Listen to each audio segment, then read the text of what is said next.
All right. Good morning, everybody. Welcome back to another episode of the Tim and Tim Show. Every Tuesday at 10 a.m. Eastern Time. Back with my favorite co-host, Tim Vest, who's meeting with some people last week.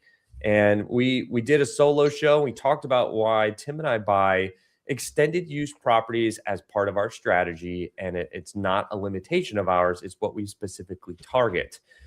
This week, we're going to follow up with some more information about what it actually looks like when you buy and operate a LIHTC property in the extended use period, and why we had to create our own property management company because it was critical to success. It was critical to operations. It was critical to control. And we're going to talk about some of the underlying issues that we found in our first couple of LIHTC properties that pushed us to create our own, right? LIHTC properties are not all created equal. Yes, they are a multifamily property that can be very much compared to a market rate conventional property. However, there are some very stark differences, and I think you just need to understand them. At the end of the day, I mean, it's not that much different than a conventional property as long as you know what you're looking for and you know how to underwrite it properly. So with that, Tim Vest, how you doing, buddy? Hey, good morning, Dennis. Hey, Dennis, how you doing, man? As far as me, couldn't be better. What? All good, man. Just enjoying some decent weather. Well, Just I got a sweater on again. I mean, this past weekend, Easter weekend, we had the family in town. We were out by the pool. It was, in the 70s and sunny, and now I got a sweater on again. yeah, man. I think my blood thickened over the last 2 days. I just got back from Michigan last night, and man, it Oh was yeah. oh my Did you god, get any it was snow? no. Well, actually, you know what's funny? Yesterday we're walking around, and you could actually see a little snow mixed in. It was like sprinkling and a little bit of snow mixed in. It was like I think we had highs in the like high 30s, but the real feel, at the wind chill, because the wind was going, man. It was like 28 or something like that. You get the lake effect up there, right? That's the real deal lake effect. Yeah, yeah. No, we were over. Hey, funny, hey, way to go, Wolverines. We were over in Ann Arbor. So we were in Ann Arbor on the University of Michigan's campus, and I don't know how much they get. I imagine they get something there. I mean, it's not like they're horribly far from the lake. Yeah, But yeah, yeah. Yeah, we didn't know. I guess we should have stayed. I guess we should have stayed and enjoyed the party last night because we left. We left right as the game was Oh, kicking did off. Michigan won? Yeah, Michigan won. I Uh, didn't see the game, but I was rooting for but that UConn. that campus, man, that campus was buzzing for sure. Maybe some couches were burned. Who knows? Yeah, I don't know. I don't know. I don't know. I knew at NC State we do that. Yeah. uh, or at least Well, that's the rumor. I haven't seen one since '83. So, well, yeah, we do that. When was the last time you were there burning a couch, Tim? I've seen pictures from the Brickyard. Oh, yeah, there you go. All right. Plausible deniability. Yeah. Yeah. All right. So talking about, following up from last week, why we buy extended use properties. And, I kind of talked about it a little bit last week, but, we'll kind of dive into it more. You're buying a property that has a LURA, or land use restrictive agreement, on it that's attached to the title for 30 plus years. There's the initial compliance period and you have your extended use compliance period, which we talked about last week. And you still have to comply with the extended use compliance. Now, it's less of a severity when things go out of compliance and get out of whack. They can't recapture your tax credits. They can't, they can give you fines, but they're not substantial fines like, what you would get during the initial compliance period. Right. There's no like penalties, drastic penalties and things like that. I mean, I think, we had a penalty for filing one of our annual owner certificates late, and it was like a $500 fee. Yeah. I think the most damaging thing they can do is what do they call it? They put you not abatement. I always use It's abatement. like you're on a blacklisted, from Yeah. acquiring additional property, because when you're buying affordable property, you have to be approved by the sale has to be approved by Yeah. the housing authority. And if you're Yeah. not on the good guy list, like the housing authority can block the sale. Yeah. So yeah, you basically get suspended from acquiring Suspended. Yeah, that's a good way to say it. new LIHTC properties in that state. And if you're in acquisition mode, if you're trying to grow, that can be pretty damaging, just from an operational and acquisition standpoint. But that's only for affordable, right? Yeah. Yeah, So I mean, so these are some of the things that we deal with. We've bought a number of properties that were out of compliance because a lot can happen. I mean, compliance can go out of whack really quickly, like within a year. And hell, I mean, within 6 months, you can be out of yeah, compliance, right? right. So it's not uncommon for us to buy properties that were out of compliance, and sometimes what we end up buying from are people that bought LIHTC properties and they used a third-party property management company that didn't know how to manage LIHTC, that didn't know Yeah, compliance, that didn't know all the rules and regulations, and we're buying it when it's out of compliance, it generates its own problems. I'll say, uh, yeah, you know, everything has pros and cons, but there's a lot of opportunity for us to buy property when it's not in compliance and bring it into compliance. Along with that comes rent roll increases and rent bumps and things like that. So it's not all bad. You just have to understand what you're walking into. yeah. No, and I mean, quite frankly, guys, it can be an opportunity, right? As well. Mhm.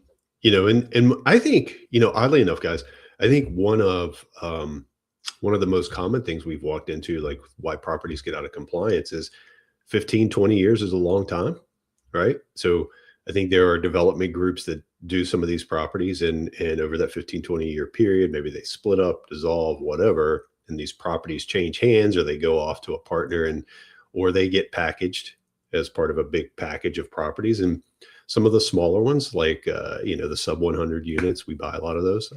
They just kind of get overlooked, if you will. And so that they overlook the compliance piece, and it just falls by the wayside. Mhm. We've seen, oddly, strangely enough, guys, we've seen a lot of that, Yeah. quite a bit of that.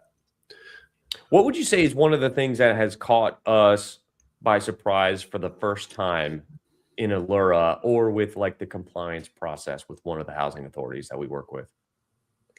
Um, Honestly, for me, working with the housing authorities, I think one of the biggest things that caught me by surprise is when a property is out of compliance for, I don't know, 2, 3 years, 4 years before we bought it, and then the immediacy that we're asked to get it in compliance, right? Yeah. I think I think that is probably one of the biggest things.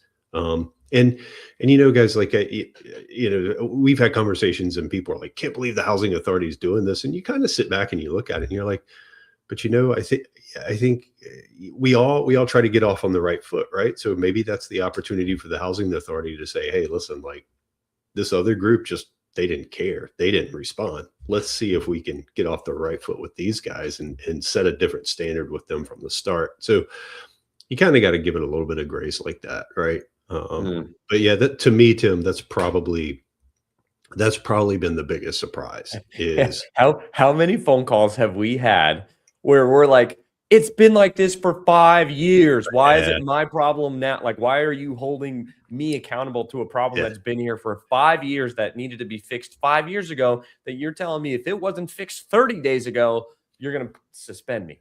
My favorite. Sorry, I know we're getting on a little tangent. My favorite was lead abatement. Right? Remember that? Oh God. We Yeah, there this one. we had we they the first year that we owned it, and man, this thing had been in LIHTC for like 24 years. So in year 25, we have it, and we get a annual inspection, and the inspector shows up. It's like, I need to see your lead abatement certification, and I'm Yeah. like, I What? can't give you that. I can't give you that. All I can give you is I can have somebody come in and tell you there's no presence of lead detected. I can't bring anybody in to say the lead was abated, right? Right.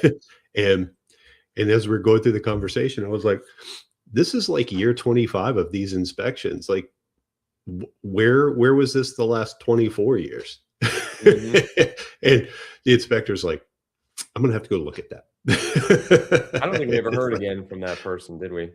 No, No. not at all. Like, guys, this place is built in like 1900.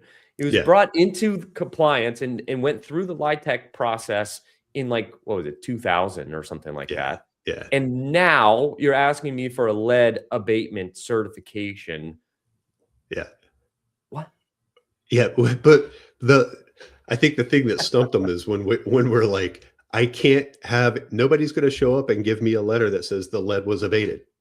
No, nobody because will. that implies they knew there was lead and that it was abated. Nobody's going to Right. show up today and tell you there was lead that was abated. They'll just tell You you. could just have a lead paint sample done to see if there's lead anywhere, and if there's not, they'll say there's no lead. There's no lead detected, right? Yeah. Hey, Joe. Good morning. Yeah, that was an Abbott and Costello for a moment there. It was like, some things, just making you go running around in circles trying to. How do we? I we don't know need why. this. Like, How what do we I? do to deserve this? Here, let me get some lead paint. Yeah. And now I'm gonna take it away. It's been abated. That meets It was the abated. definition. Yeah. Speaking of like the lead abatement and paint issues and things like that. So like, when one of the things this is not monumental, right? But when you're buying a conventional property, you have the ability to increase rents to whatever somebody's willing to pay. When you buy a compliance property, you can only increase the rents to the level that the HUD, is it correct to say HUD or HUD publishes the Yeah. AMI and affordable rent rates for the country by zip code, usually on April 1st. This year it's May 1st because of the government shutdown last year.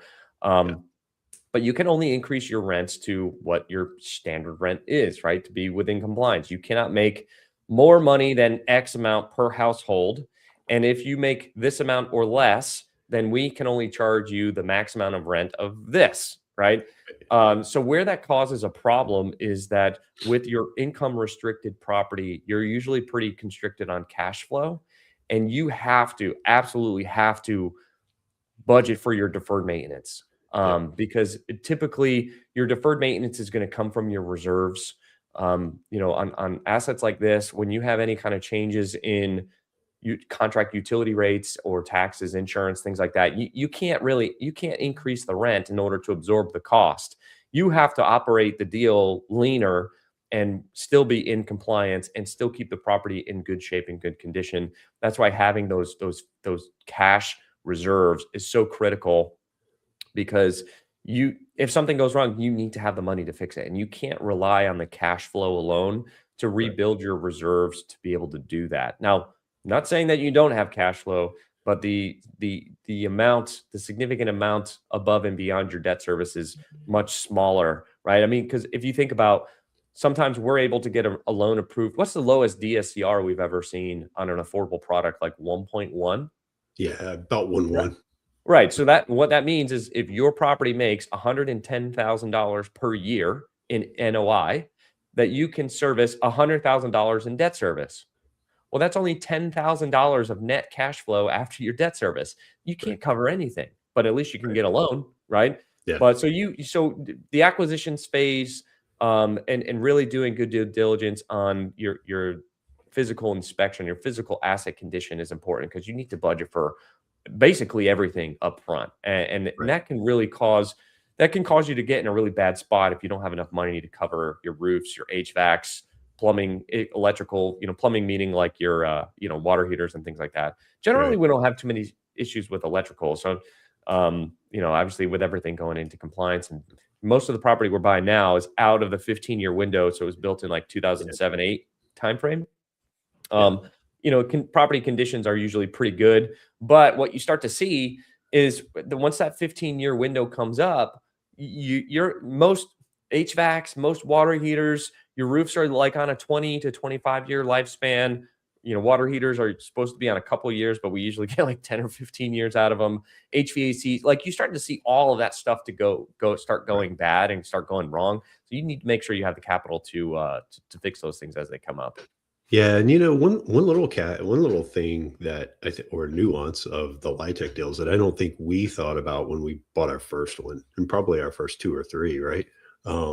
Was that gap from when the UAs come out to when those new writs come out, right? Because the UA guys, like, there's what is it, like 4 months? Like January, they come out in January, but the new writs don't come out until May. I mean, Yeah. Every one of our properties has a different schedule of when the gross rents always come out on the same time, but the utility Right. allowances are done specifically by that local housing authority. And we have some UAs that come out and are effective on the first of the year. There's some that are April 1st, May 1st, June 1st, July 1st, and one property is November. Yeah. Yeah. And so when the UA comes out, it's effective then, right? Yeah, So correct. you're rolling along. You gave them that rent increase in May, and then right January 1st, it's like, oh, my effective rent actually went down Yeah, for this right, month, right? Because I got to give them more credit for a UA as part of the right, same rent. right. So it's you and the reason I bring that up is because that could be a little cash flow hit for like 4 months, right? There's a little 4 month window there where it's like, oh, I'm not cash flowing like I was because the UAs went up $60 per unit or something like that, right? Yeah. So you gotta make sure that you kind of, as all things, right? Like and this isn't a popular conversation with investors ever, but like all things, like you got to keep those cash reserves strong.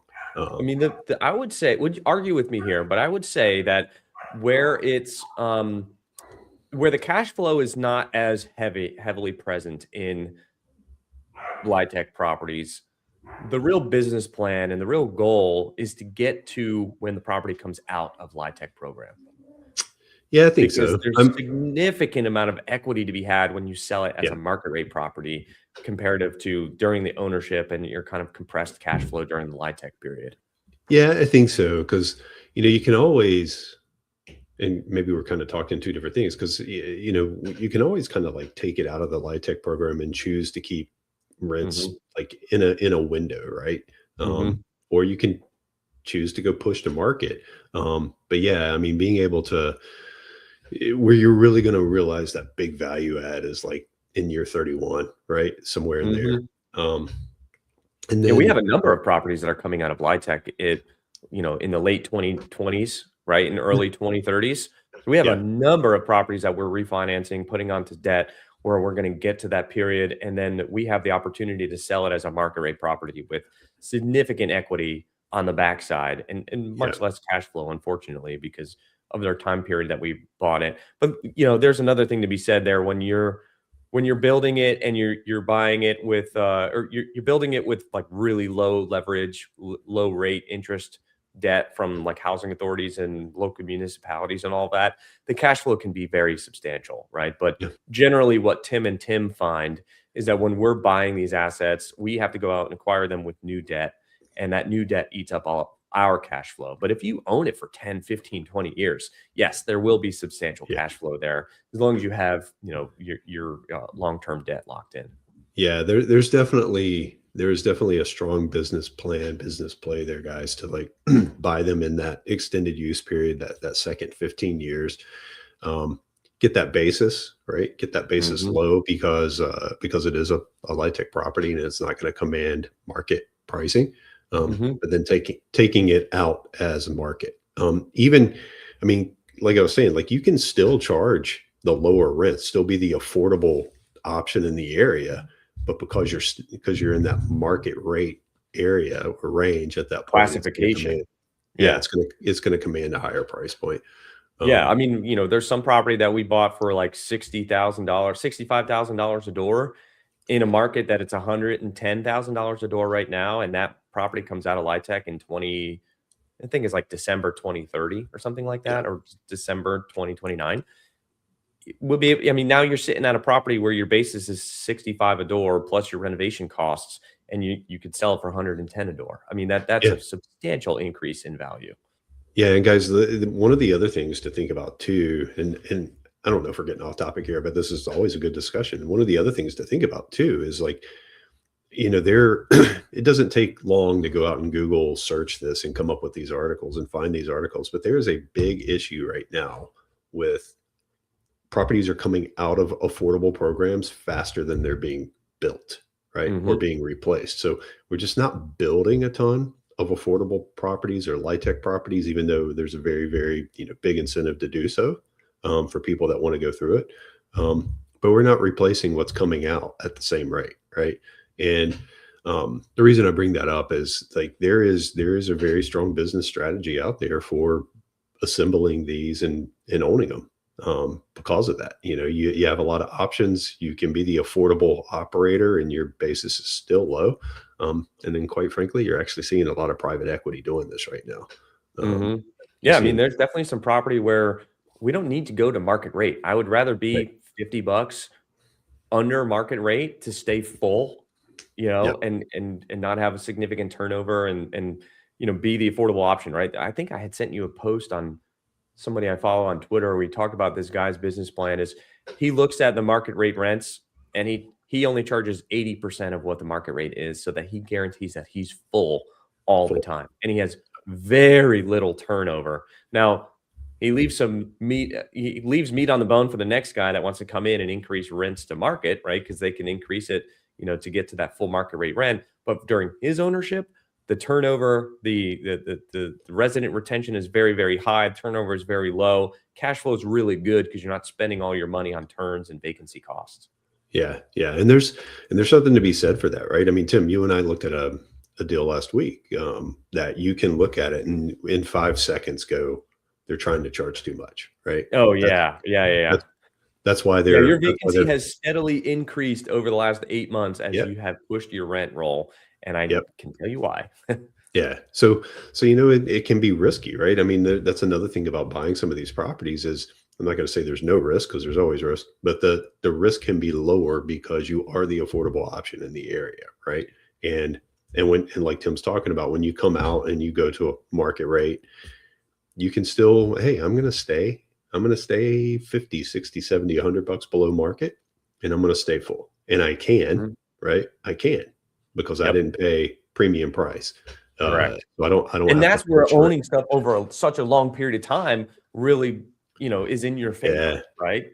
I mean, that's why you're like, oh man, those guys have owned it for 10 years. That's why he can afford to do that, right? It's well, if you have the outlook and you have the vision of owning it that Yeah. long, you can do that too. It's just you got to be patient to get there. And I'll be the first to tell you, I'm sorry, I'm not the most patient person either, especially when you're Right. beginning in your career and you're trying to generate equity so that you can buy properties and create the balance sheet to be able to do it. Like, yeah, you have to do some transactional stuff, but you have to convert at a certain point. You have to convert to not flipping everything into 1 to 3 years and look at holding some stuff 5 to 10 years.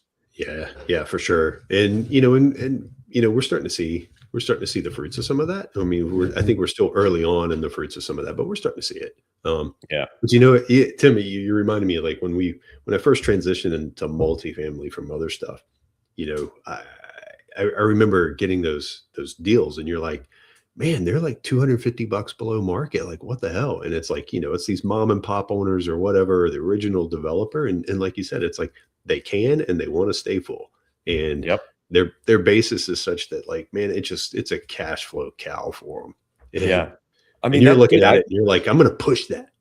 yeah. No, I mean, I literally talked about that last week about, Yeah. how the developers fill it and they just keep it full because they just want to own it for, the 15-year compliance period so that they can sell it once their, restriction periods are up and they're not at fault of or at risk of losing their tax credits and having them clawed back.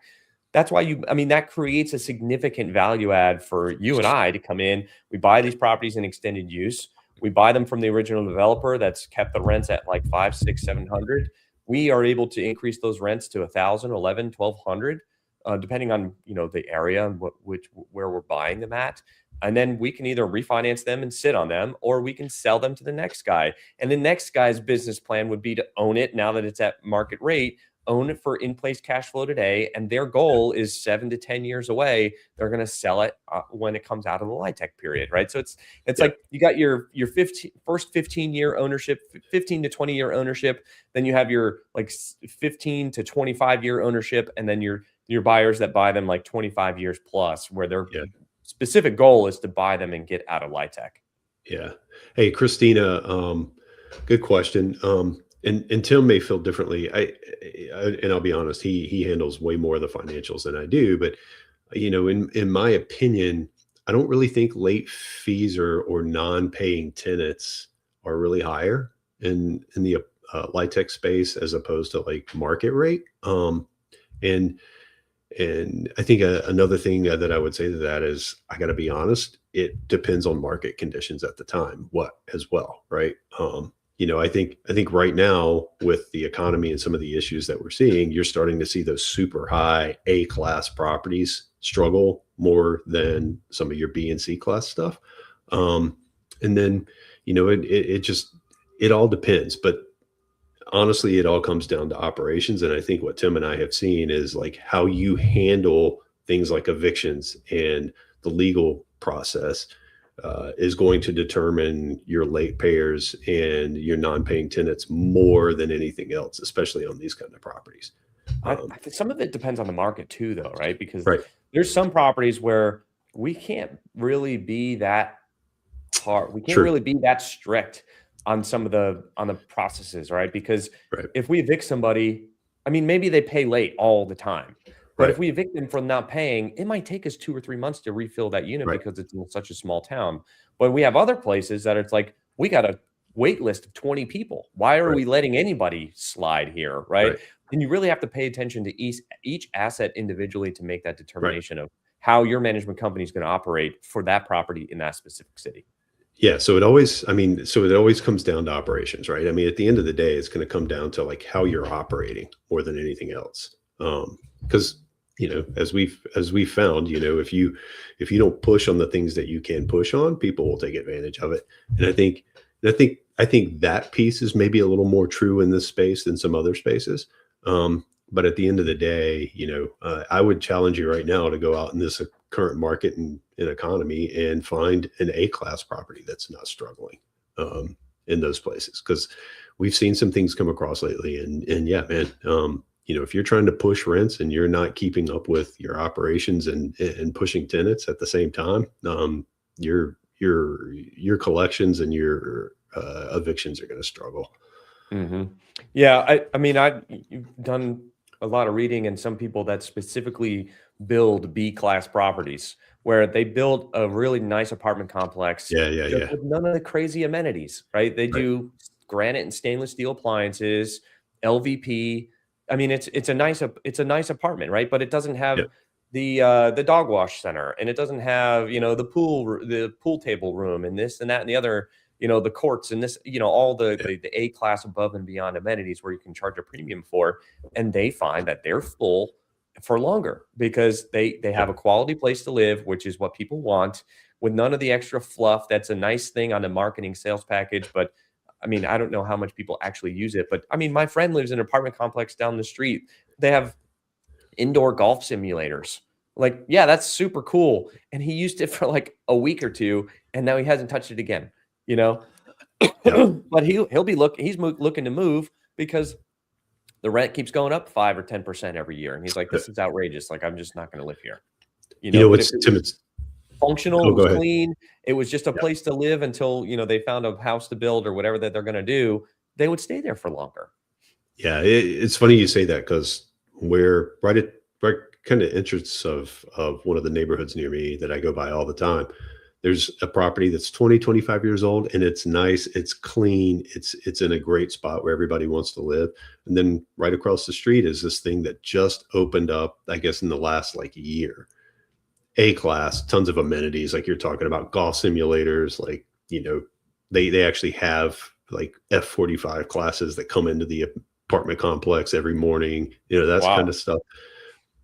The place that's down the street that's 25 years old, that's clean, I never see a now leasing flag ever. Not Yep. once. Stays full.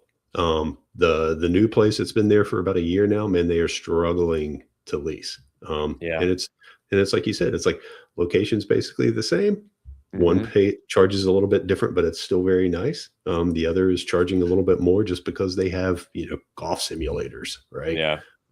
So Yeah, I think a lot of that has to do, I mean, obviously, like the market has a lot to do with that in terms of why people would, build their business model around that. Because obviously some people are trying to get max value, max proceeds, yeah, and then you have the other people that have the long-term vision and outlook, and they're like, nah, let's just keep it full, and we'll have our rents below market rate and make it something that's easy over the long period, right? And in 2020 and 2021, when debt was really cheap, people were buying those deals left and right, like that, pushing the market rate, push the market rate, push the market rate.